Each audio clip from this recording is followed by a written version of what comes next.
In Hollywood, many brothers have found it difficult to achieve a high level of success. We've seen the likes of Denzel, Chadwick Boseman, Michael B. Jordan, and others that I can't name right now. But one thing that is also seen is that it's hard to make it out of this business being unscathed, especially as a black man. There's always some type of scandal or controversy that always seems to rear its head. Now, whether this is conspiracy or not, that's yet to be seen. In terms of things that are alleged, it should be innocent until proven guilty. So in the case of Jonathan Majors, this is a very sad situation that many people have spoke out about on both sides as far as what has transpired with the whole issue with the A word and what was going on with what is said to be his ex-girlfriend. And this is a case of maybe just trying to tear a black man down, according to some people. One of those people has been Dr. Umar Johnson, who made a post saying that Jonathan Majors, who's leading alpha male black man, is being snowbunnied. Or what he means by saying that is that Jonathan Majors has a white girlfriend who happens to be 30 years old in this incident, and she's the one who's actually trying to tear him down. And this is some kind of conspiracy that we constantly see where a white woman is trying to tear a brother down. Now, what happened on this fateful night, March 25th, which was just a few days ago, it's currently March 29th right now. There was a phone call that NYPD received from a Manhattan apartment late at night, and it was actually from Jonathan Majors himself.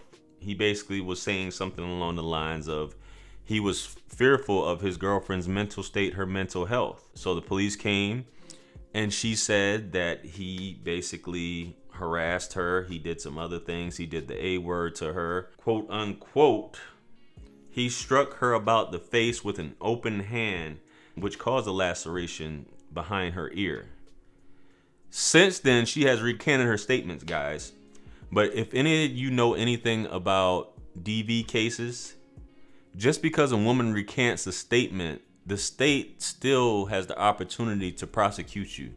And in this case, because this is a high profile case, even though she has recanted in a written statement what she said about him, the DA appears to still be moving forward. Jonathan Majors, a little background on him if you guys don't know. He's 33 years old. He's a father. He actually has a daughter. He's from Santa Barbara, California.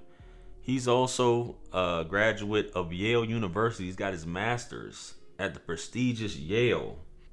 And he's also a graduate of the University of North Carolina School of Arts. Now, Jonathan Majors, he's classically trained. He's done great things. He's appeared in several blockbuster movies, including two that have done incredibly well that were released at the same time that many of you have, which is the Ant-Man Quantumania movie, and also Creed 3, starring alongside Michael B. Jordan.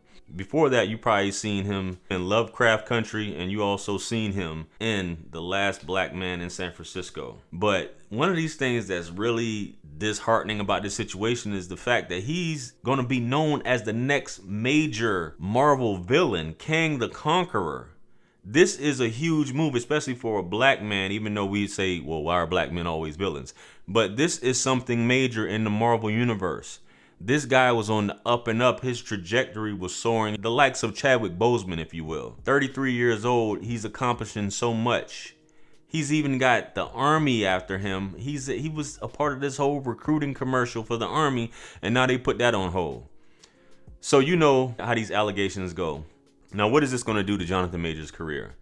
Obviously, y'all know how it works with allegations. It will tarnish your career. You are guilty until proven innocent.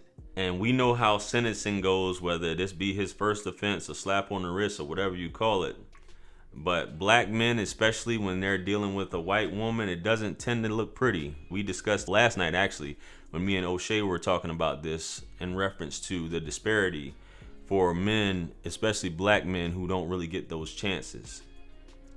Black men have a 19.1% longer sentences than white men receive, even in cases like this, according to a 2017 study from U.S. Sentencing Commission. Now, you have other actors, Johnny Depp, allegedly, what went on with him. You have Ezra Miller, who has pled guilty, to my understanding, to some things. And you have several other guys who do things. But when it comes to black men, a lot of times, your reputation, your livelihood is irreparable. There's usually no coming back from that, and your record is tarnished. Nobody wants to work with you. Even other black men can't stand next to you, i.e. Michael B. Jordan.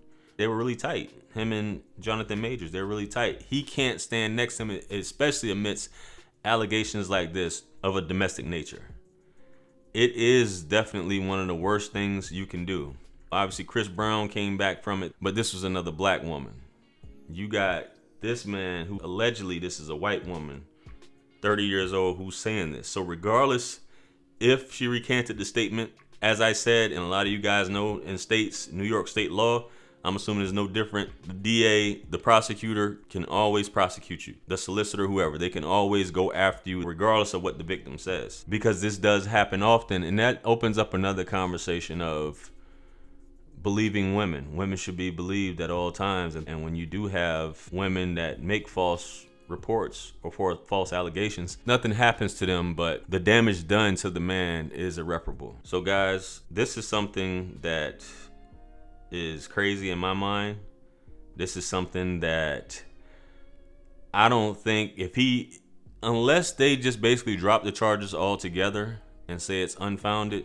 This man was hit with several charges. They threw the book at him with these charges the following day, regardless of the statement being recanted. Even if you are found innocent, or even if you are found not guilty, or the charges are dismissed altogether, you still have that black eye at the end of the day. You're still going to be looked at in a certain way. And this man was doing it. And it's very hard, very accomplished, and you come to this point where you're making a phone call, and who knows, I'm playing devil's advocate. The phone call was probably made because she probably was wilding out. And maybe he was saying that she's having a mental episode, she's having a breakdown. Maybe she caught him, read a text message, maybe she caught him cheating, maybe whatever. There's stories which I haven't really seen anything about them being at a bar in Brooklyn. I just see the part about them actually having a phone call which he made from the apartment in Manhattan. So all in all, I hope that he pulls through, and hopefully his reputation doesn't get destroyed because of this, and he can make it out of this. But brothers, especially when you make it to a certain point, you might need to record things at all times. Supposedly there's footage. There's going to be witness testimony. There's different things that he has as evidence. So hopefully this will vindicate him, guys. But anyway, let me know what you guys think in this whole situation and these opinions. What's your opinion on this whole process and the sentencing and guilty until proven innocent and the way race correlates with this? Let me know. Like, share, comment, and subscribe. Hit me up on Linktree to book a one-on-one with yours truly. Purchase all my books, merch, t-shirts. Helps us support the channel. Follow me on Instagram, Facebook, TikTok. And with that being said, much blessings and abundance. Stick around for the next video that's going to pop up on the screen, and that's where I'm going to see you guys at. This is Wisdom. I'm out of here. Peace. Yeah. 50 Cent. 50. Part 2. Bring it back.